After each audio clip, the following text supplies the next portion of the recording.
Ministerio Me Cayó la Gloria presenta El beneficio que tendría alguien que sería esclavo, pero no sabría cómo él iba a manejar la fortuna que le iba a dejar. A diferencia de que si el Señor le daba un hijo que saliera de sus lomos, ese sí iba a perseverar la esencia de lo que él había sufrido, del sacrificio que él había tenido. Por eso entonces vemos que el primer Adán peca, pero renuncia al pecado. El segundo Adán no peca, pero muere por el pecado. Entonces eso siguió de generación en generación, y entonces vamos mirando que desde el principio, cuando al hombre se le dijo que no comiera del fruto, del árbol del fruto de la vida y de la muerte, del conocimiento del bien y del mal, y comieron de ese árbol. Fíjate que hay algo interesante en esa parte de la Biblia, y es que Jehová le dijo que no comiera del fruto del bien y del mal, del árbol del fruto del bien y del mal, pero Jehová nunca le dijo que no comiera del árbol de la vida eterna. Entonces vemos aquí un tema bien interesante. Cuando tú te desenfocas y no pones atención a lo que se te dijo y te enfocas en lo que te dijo, entonces vas a tener un desenfoque, porque si él se hubiese enfocado en que Dios le dijo, el Eterno, no comerán del árbol del conocimiento del bien y del mal, nunca le dijo bíblicamente que no comieran del árbol de la vida eterna. Hasta que sucedió lo que sucedió, entonces él levantó un ángel y lo puso frente al árbol para que ellos no alcanzaran y comieran. Ahora bien, vamos a analizar algo más profundo. Imagínate que en vez de ellos comer del fruto del bien y del mal, hubiesen comido del árbol de la vida eterna, que es Jesús. Entonces nosotros no estuviéramos padeciendo de enfermedades, de malicias, no estuviéramos padeciendo de ningún tipo de dolor, y la mujer no pariera con dolor, si no fuera un placer para la mujer dar a luz a sus hijos. Pero entonces él prefirió escuchar a la voz incorrecta y tomó del árbol que no tenía que comer. ¿Qué sucede? Fíjate lo interesante del asunto. Él comió del árbol del conocimiento del bien y del mal, pero cuando peca lo sacan del huerto, y Adán tiene dos hijos. Entonces aquí vemos que en los dos hijos de Adán, él tiene uno bueno y uno mal. Acuérdese que él comió en el principio del árbol del conocimiento del bien y del mal. Entonces él tiene dos hijos. Esos dos hijos, viene uno y mata a otro. Dice la Biblia que la sangre de Abel gemía al Señor hacia los cielos. Entonces estamos viendo que lo que Adán sembró, eso cosechó. Si él no hubiese comido del fruto del árbol incorrecto y come del árbol correcto, no tuviera el problema que hoy tiene en día, el sufrimiento de entonces tener que enterrar a su hijo querido, que era Abel, por causa de una desobediencia. Todo lo que sembramos, eso cosechamos. Si sembramos obediencia, tenemos obediencia. Si sembramos Biblia en nuestro espíritu, vamos a tener un conocimiento mayor. Pero eso no se queda ahí. Sigue la descendencia y vemos cómo vienen entonces a seguirse manejando el asunto de que más adelante Adán tiene un hijo, Sem.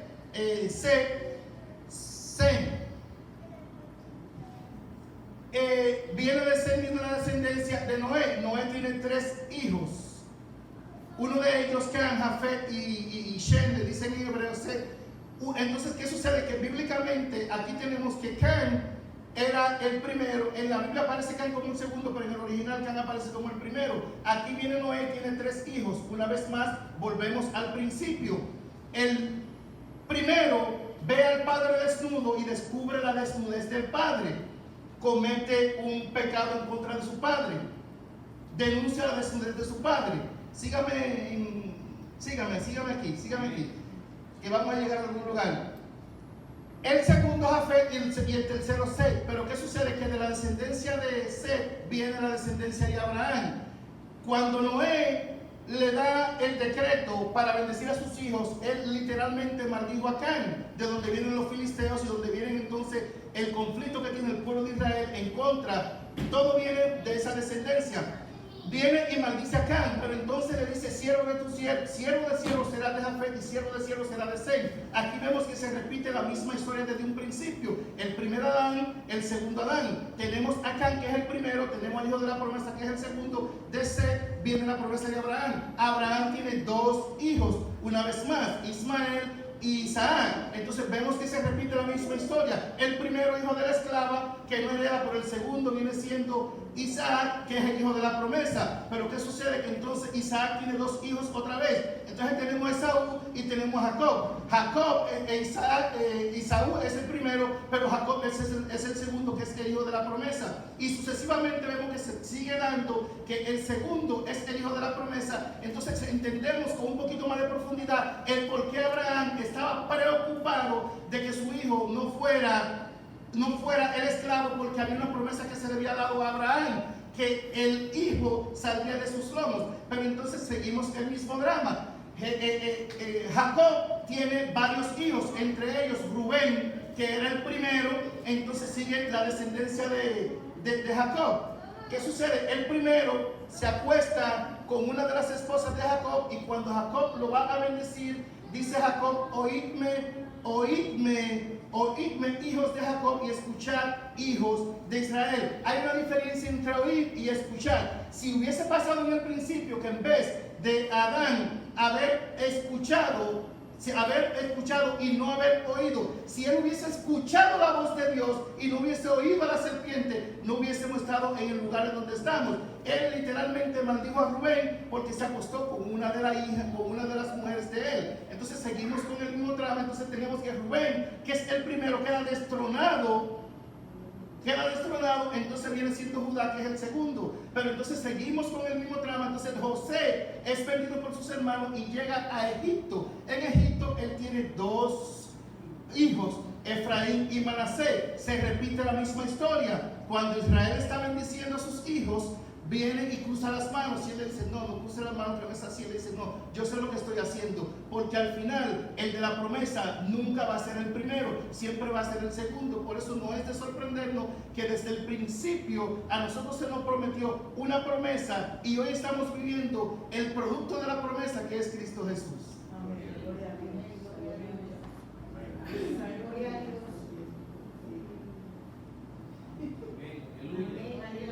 Gloria a Dios. Gloria a Dios. Gloria a Dios. Gloria a Dios. Gloria a Dios. Amén. Amén. Efraín y Manasés, el segundo es el bendecido. Pero lo interesante de todo esto es que Isaí tuvo 8 hijos. El primero, él tuvo el arca por 20 años y no supo lo que tuvo en la mano. Sin embargo, el que estaba escondido, que representa el segundo, fue el hijo de la promesa. Pero entonces, ¿qué sucede? Que David tuvo varios hijos. El primero mató al segundo, y el segundo se fueron matando uno con otro. Entonces vino algo interesante. Él conoció a Betsabé. Pero ¿qué pasó con el primer hijo de Betsabé? Él le dijo: Dios, no te lo voy a quitar. Entonces, ¿quién vino a ser el segundo? Salomón. ¿Y quién fue Salomón? El rey que trajo paz a la tierra y el más poderoso. Entonces, ¿qué te quiero enseñar con esto? Que al final del día, si tú te crees que todo es simplemente una casualidad y hoy en día tú te encuentras en segundo lugar, no te sientas mal, porque la promesa camina contigo. Aleluya. Gloria a Dios. Gloria a Dios.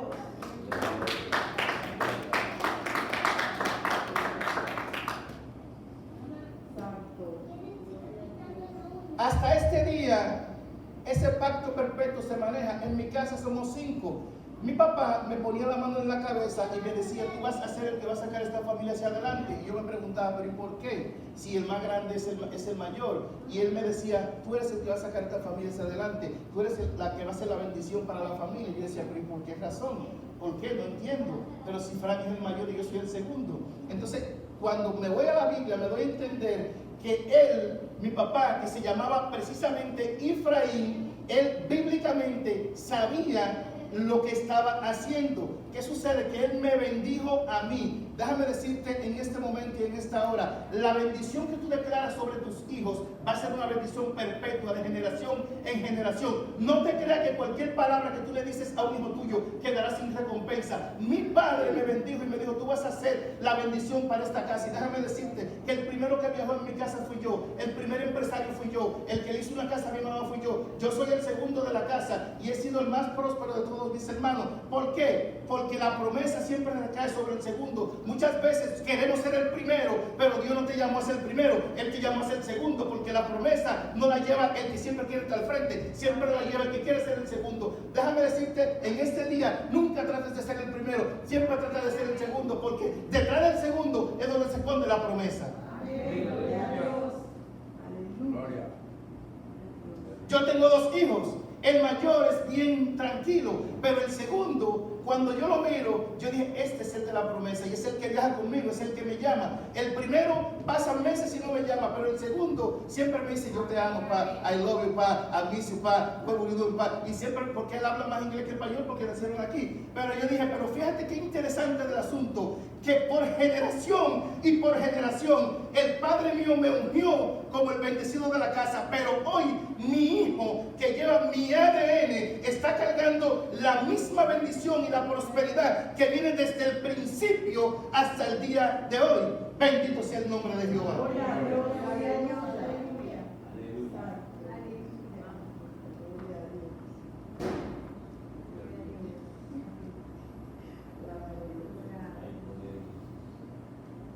Amén.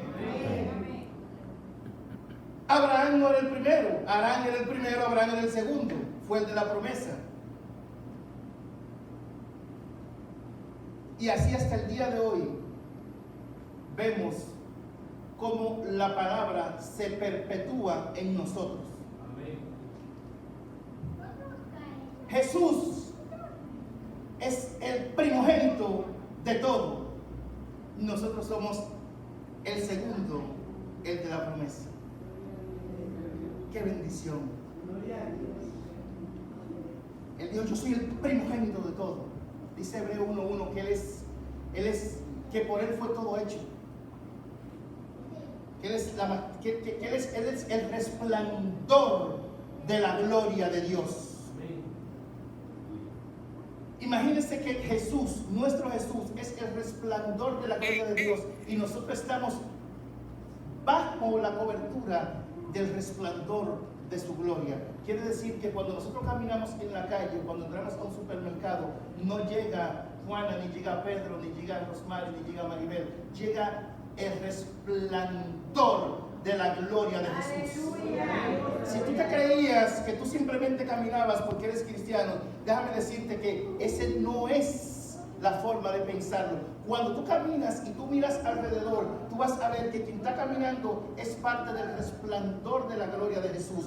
Cuando tú hablas, quien habla está emitiendo sonido y ruido, pero lo que realmente emana de ti son palabras que son espíritu. Jesús dice que mis palabras son espíritu, lo que significa que todo lo que tú digas es un espíritu y vas a ser enviado y va a traer para lo que tú lo enviaste. Por eso yo siempre estoy en contra, y ustedes me excusan si algunos usan ese vocabulario, de las personas que tú saludas y te dicen, estoy en batalla. Yo le digo, pero ¿cómo así? No entiendo, ¿cómo que en batalla? Digo, y cuando tú me saludas a mí, yo tengo algo bien jocoso. Tú me saludas a mí, tú dices, ministro, ¿cómo tú estás? Yo te voy a decir, estoy bendecido, prosperado, abundante, lleno del Espíritu Santo, cubierto por la sangre de Cristo. Los cielos están abiertos a mi favor. Amén. La tierra obedece a lo que yo le digo. Las bendiciones, dice la Biblia, que correrán y te alcanzarán. Y dije, pero a mí ya me alcanzaron porque las bendiciones corren conmigo. Y donde yo piso la tierra, aunque es árida, tiene que dar fruto. ¿Por qué? Porque yo he creído esa palabra en mi vida. Y por tanto que la he creído, se manifiesta en mi vida.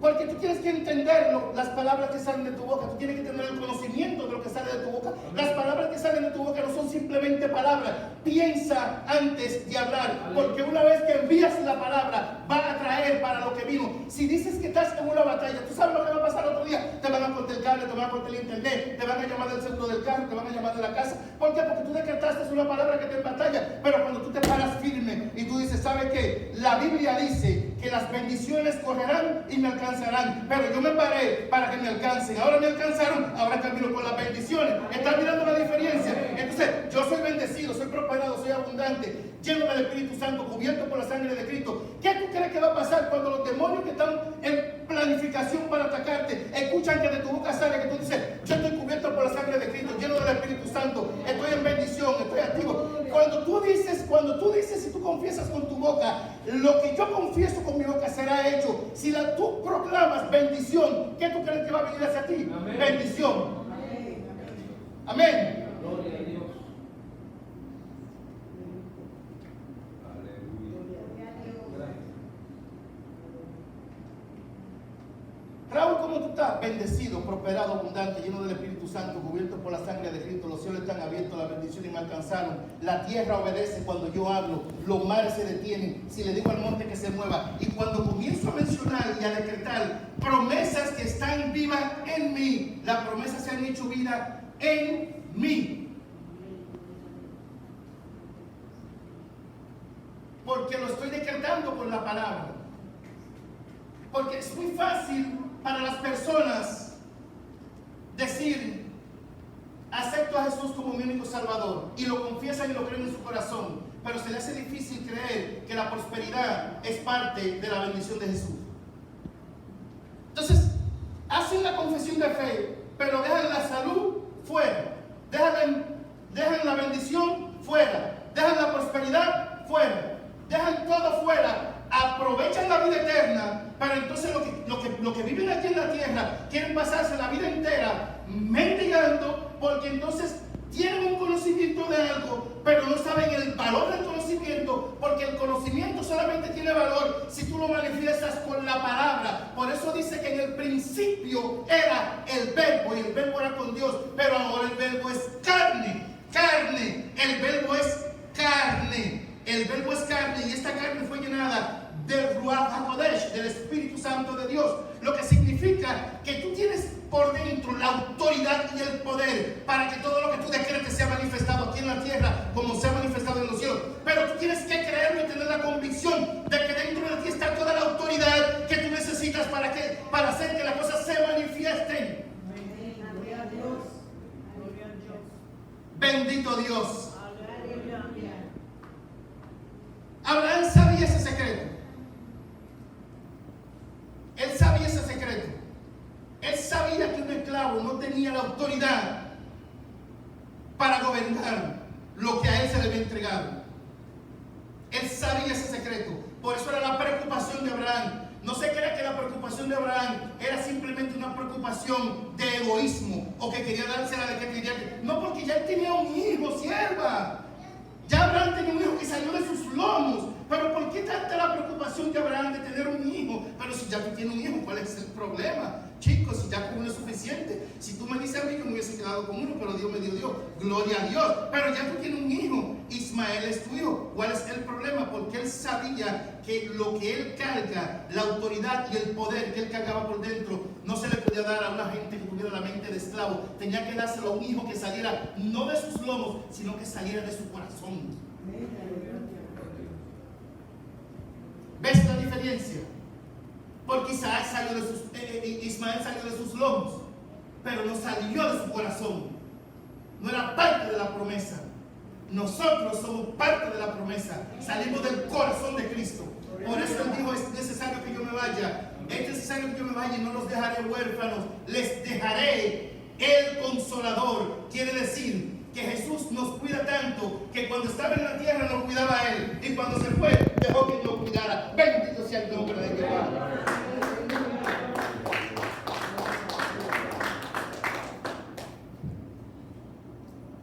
Fíjate lo interesante del asunto, que Jesús podía decir, voy a dejar una legión de ángeles que cuiden a mis ungidos.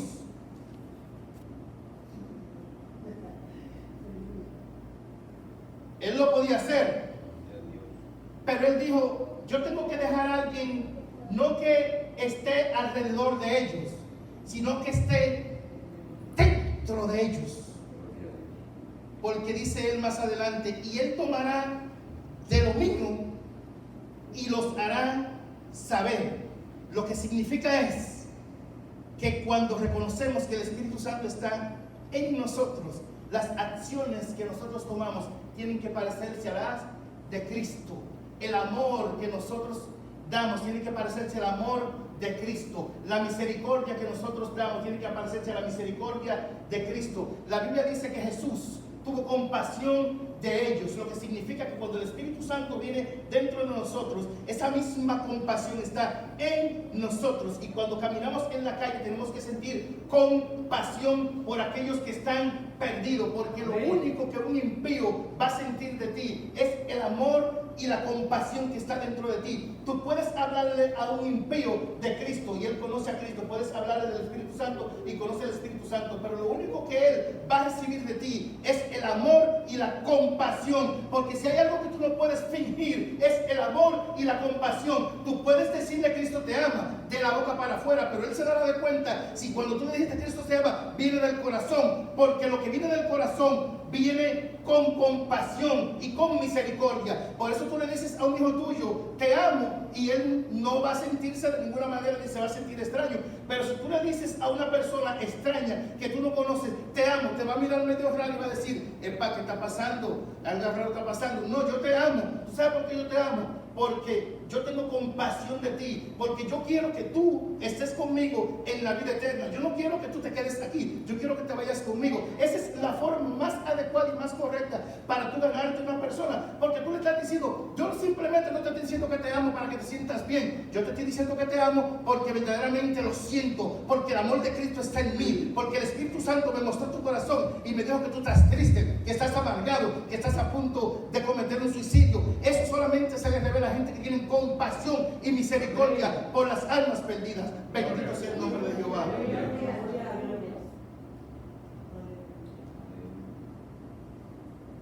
Amén.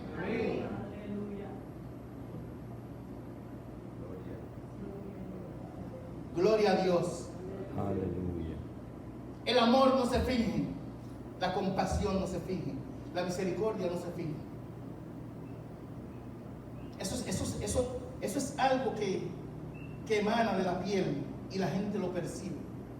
Yo decía un testimonio anoche que mi regalo y mis primicias para el Señor es que cuando regresé de Santo Domingo en enero me senté en el comedor de la compañía. Tenemos un comedor y hay un joven de Ecuador, tiene como 20 años, y él tocamos un tema y yo me puse a hablar de la grandeza de Cristo.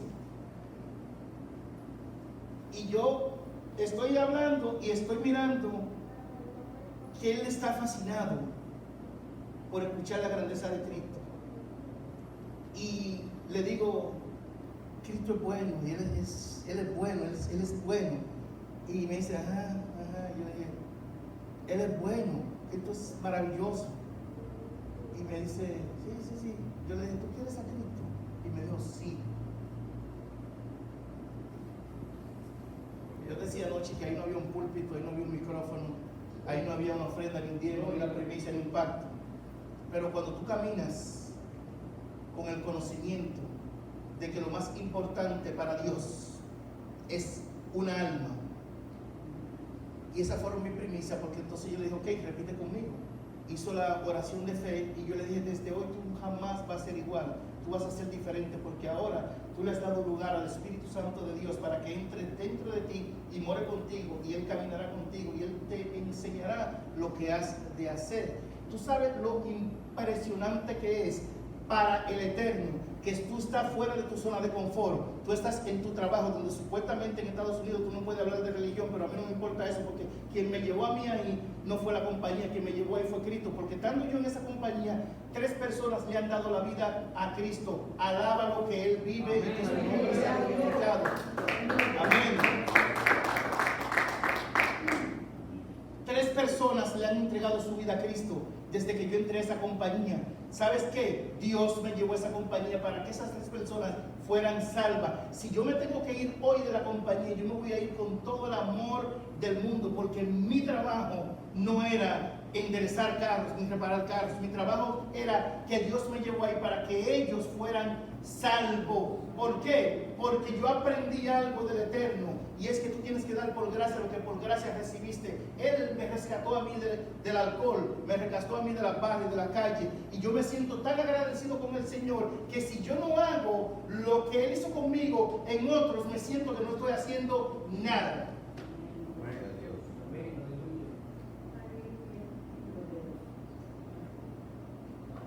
Amén. Amén. parte de mi historia. Esa es parte de la vida, esa es parte de mi diario vivir.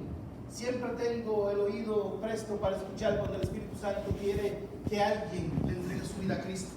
No importa, yo fui a Santo Domingo, a Samaná, y el que andaba conmigo, el guía, fuimos a una isla que se llama Cayo Levantado. Y en medio de la isla, en el medio del mar, comencé a hablar de las grandezas del Señor, de las grandezas que Él ha hecho en mi vida, de la grandeza que Él ha hecho en mi familia. Y Él se puso a oírme así detenidamente. Y cuando yo le dije a Él, en el medio del mar, allí no había púlpito ni había nada, le dije, ¿quieres aceptar al Señor? Y Él me dijo, sí, lo quiero aceptar. Ese Cristo que tú tienes, lo quiero aceptar. Y allí mismo hizo la confesión de fe y fue salvo. Pero para eso tiene que nacer en nosotros la compasión y el deseo y la misericordia de ver personas que están caminando en las calles sin esperanza, sin ningún tipo de deseo de vivir. Pero déjame decirte una cosa, yo meditaba anoche y mientras meditaba yo le decía al Señor, y el Señor me trajo a memoria el versículo que dice, mira, los campos están blancos.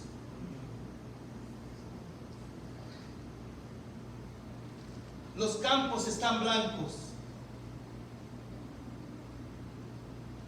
Pídanle al Padre que le dé obreros, porque la mies es mucha, los obreros son pocos. Los campos en Panamá están blancos. Están blancos los campos aquí en Panamá.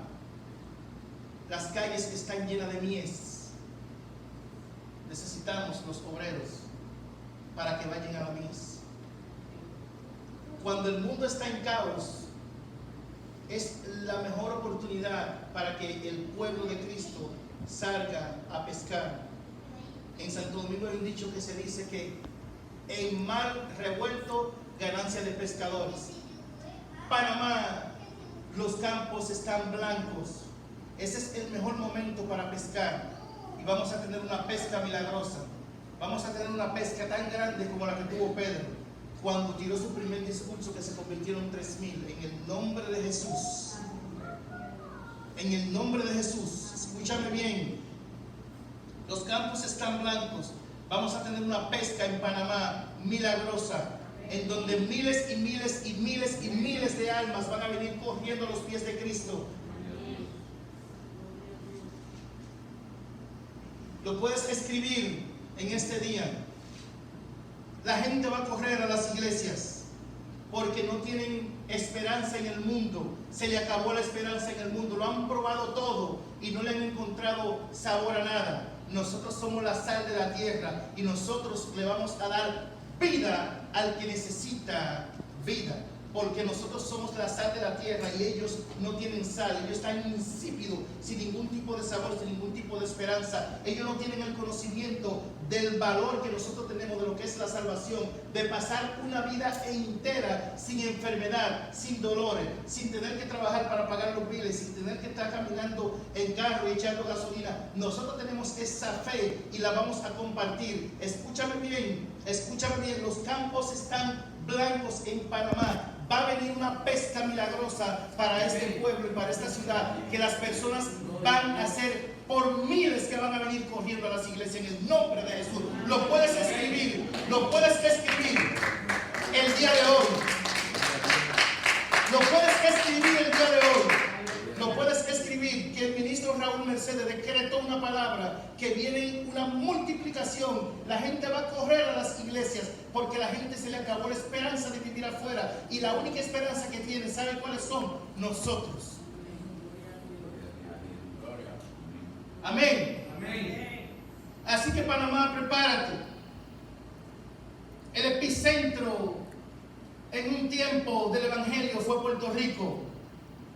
Déjame decirte algo que te voy a profetizar y lo vas a ver en los próximos 7 años en el nombre de Jesús. Por un tiempo el epicentro del evangelio fue Puerto Rico. Escúchame bien, Panamá, lo que te voy a decir. Hoy en día el epicentro del evangelio a nivel mundial va a ser Panamá, en el nombre de Jesús. Puerto Rico llevó el evangelio a la República Dominicana. Panamá llevará el evangelio, el verdadero evangelio de arrepentimiento a Centro y Sudamérica. Escucha que te lo estoy profetizando en el nombre de Jesús. Ustedes lo verán y sus ojos serán testigos de que vamos a tener la mayor cosecha en los próximos 7 años. Los templos van a estar llenos de personas que están hambrientas por conocer al Cristo que nosotros les servimos, en el nombre de Jesús. Amén. Lo verán en los próximos 7 años. Una multiplicación sin precedente. Panamá se va a convertir en el centro, en el epicentro del cristianismo de todo Centro y Sudamérica. Escuchen que se lo está diciendo el ministro Raúl Mercedes. Se lo estoy profetizando para que lo graben en este día y lo recuerden. Sus ojos lo verán. Cuando comiencen a llegar la gente y comiencen a abarrotar los templos, la gente van a llegar con el deseo de quitarse la vida, pero aquí van a encontrar paz. La gente van a llegar con enfermedades terminante y aquí van a encontrar sanidad, porque estamos haciendo la voluntad de Dios y estamos haciendo obediente a Dios. Y porque estamos haciendo obediente a Dios, cuando declaremos la palabra será manifiesta. Porque cuando tú eres obediente a la palabra de Dios, y tú eres obediente al llamado de Dios, y tú eres obediente a la asignación que Dios te dio, es imposible que tú declares una palabra y no la veas manifiesta. Porque por causa de tu obediencia, Dios va a abrir los cielos a tu favor, en el nombre de Jesús.